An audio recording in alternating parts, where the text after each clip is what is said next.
Shalom. Saudara, hari ini saya mau berbicara tentang getting old or growing old. Bertambah tua atau tumbuh menua.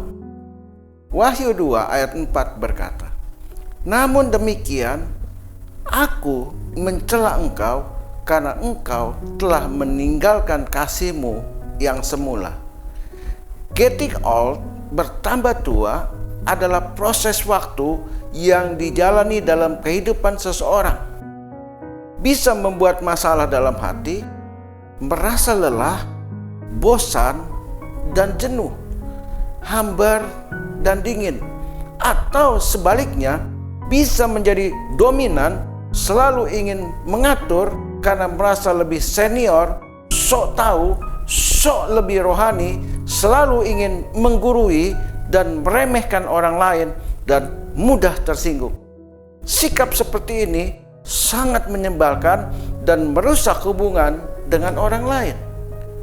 Filipi 4 ayat 12 berkata, "Aku tahu apa itu kekurangan dan aku tahu apa itu kelimpahan. Dalam segala hal dan dalam segala perkara tidak ada sesuatu yang merupakan rahasia bagiku, baik dalam hal kenyang maupun dalam hal kelaparan, baik dalam hal kelimpahan maupun dalam hal kekurangan." Growing old, tumbuh menua, adalah sebuah sikap hati yang mengalami pertumbuhan yang baik. Pola pikir dan pandangannya menjadi bijak.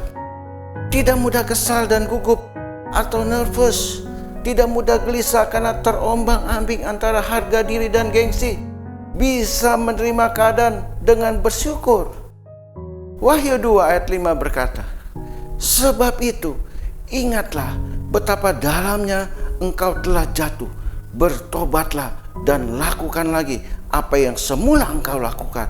Jika tidak demikian, aku akan datang kepadamu dan aku akan mengambil kaki dianmu dari tempatnya jikalau engkau tidak bertobat." Saat ini sudah banyak orang yang getting old, mudah tersinggung, marah, kecewa, bahkan dalam keheningan mereka kecewa. Mereka tidak meledak-ledak menunjukkan kekecewaannya, namun mereka diam-diam menjadi malas beribadah, menjauhi persekutuan. Perilaku seperti ini sangat berbahaya karena secara tidak sadar orang ini telah kehilangan kasih yang mula-mula baik kepada Tuhan juga kepada sesama. Matius 18 ayat 1 berkata, "Pada waktu itu datanglah murid-murid itu kepada Yesus dan bertanya, 'Siapakah yang terbesar dalam kerajaan surga?' Iblis jatuh karena kesombongannya. Murid-murid Yesus juga terjebak dalam dosa kesombongan. Di gereja jangan mengejar prestasi, tapi kejarlah kasih. Hargailah seorang akan yang lain sebagaimana Kristus menghargai kita." Tuhan minta agar kita saling mendahului untuk memberi hormat. Lakukan itu dengan sungguh-sungguh dan bukan pura-pura.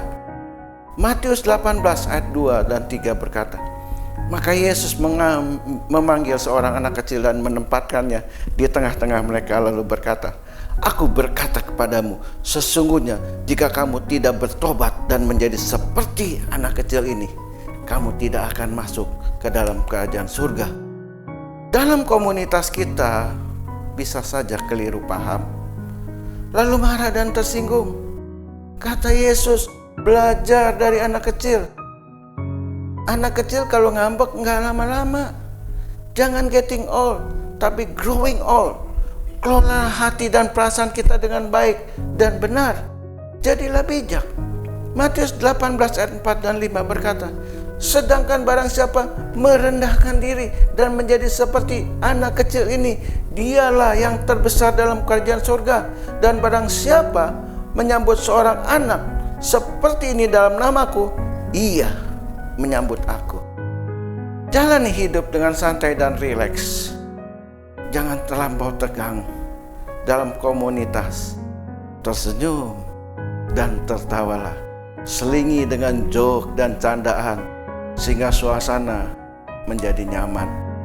Yakobus 1 ayat 7 sampai 8 berkata, orang yang demikian janganlah mengira bahwa ia akan menerima sesuatu dari Tuhan, sebab orang yang mendua hati tidak akan tenang dalam hidupnya.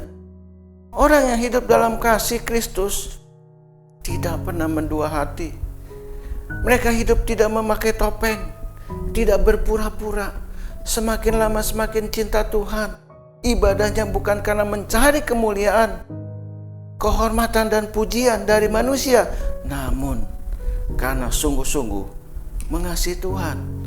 1 Korintus 13 ayat 11 berkata, ketika aku kanak-kanak, aku berkata seperti kanak-kanak, aku merasa seperti kanak-kanak, aku berpikir seperti kanak-kanak. Sekarang, sesudah aku menjadi dewasa, aku meninggalkan sifat kanak-kanak itu. Jangan keliru paham, menjadi seperti anak kecil bukan berarti kekanak-kanakan, suka merengek-rengek, tidak komitmen dan tidak bertanggung jawab, hanya maunya sendiri, tetapi siap menghadapi tantangan, tabah dan tenang, selalu memberikan yang terbaik, tulus dan ikhlas, memiliki kebesaran jiwa dalam melayani Tuhan. Markus 10 ayat 31 berkata, tetapi banyak orang yang terdahulu akan menjadi yang terakhir, dan yang terakhir akan menjadi yang terdahulu. Sangat tragis jika melihat orang percaya, hamba Tuhan mundur dan menghilang begitu saja. Jemaat silih berganti, mereka kehilangan kasih yang mula-mula. Seharusnya semakin lama kita ikut dan melayani Tuhan, kita semakin memahami betapa luas dan besarnya kasih Kristus kepada kita semua, yang telah memberikan anugerah dan kepercayaannya pada kita semua untuk menjadi alatnya bagi kemuliaannya. Tuhan Yesus memberkati saudara dan saya. Amin.